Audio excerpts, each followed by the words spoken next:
So pag-uusapan naman natin ang pros and cons dito sa multi-servicing business. So unahin muna natin yung cons. Ang unang cons na masasabi ko sa iyo is starting. Kasi kahit anong negosyo pa yan, basta mag-i-start ka, alam kong mahihirapan ka talaga dahil dumaan rin ako dyan. Kahit alam kong experience na negosyante ako, basta nag-start ako ng ibang negosyo, nahihirapan talaga ako sa simula. Pero if meron ka ng mentor, guide at course na katulad nito, is mapapadali ka talaga kung paano itong gawin. Kasi kahit anong pampasukin mo is mahirapan ka talaga sa simula eh. Kasi simula yan eh. Mag-aral magluto, mahirapan ka magsimula.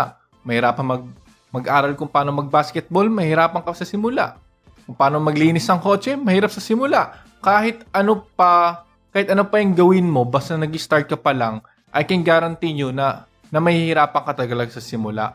Hahanapin mo lang yung momentum mo kung paano mo gagawin yun at pag-aaralan. Pero ang maganda dito is kung motivated ka talaga, kahit nahihirapan ka sa simula, magiging mani-mani na lang yan sa katagalan. Ang second na cons naman dito, difficulty on finding quality employee. Ito yung cons dito, madaling kumuha ng client. Pero pagdating sa employee is mahirap. Dahil yung quality employee is minsan nandyan pero biglang nawawala. Pero syempre, ituturo ko sa iyo mga tips and tricks about dito sa employee.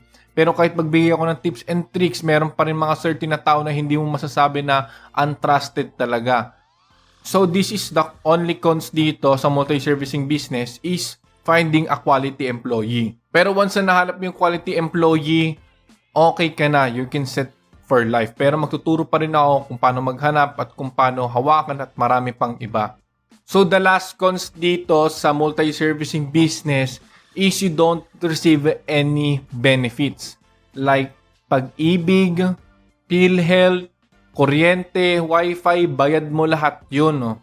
Hindi babayaran ni client yun. Ayun yung cons dito. Pero pag-usapan na natin ang pros nitong MSB. So, unang pros dito is flexibility. Pinaka-flexible na business to. Bakit? Kasi depende yan kay client. Pwede kang kahit anong oras mo gusto magtrabaho. Kung gusto mo mag-outsourcing, mas madali. Kung nag-team ka, edi marami na nag-work para sa'yo. Kumbaga automated na. Kumbaga this is flexible. Hindi mo na kailangan yung parang pagiging empleyado, nagigising ka ng gantong oras, tapos may 8 hours a day, tapos magiging burnout ka, tapos yung boss mo galit, tapos etc. pa.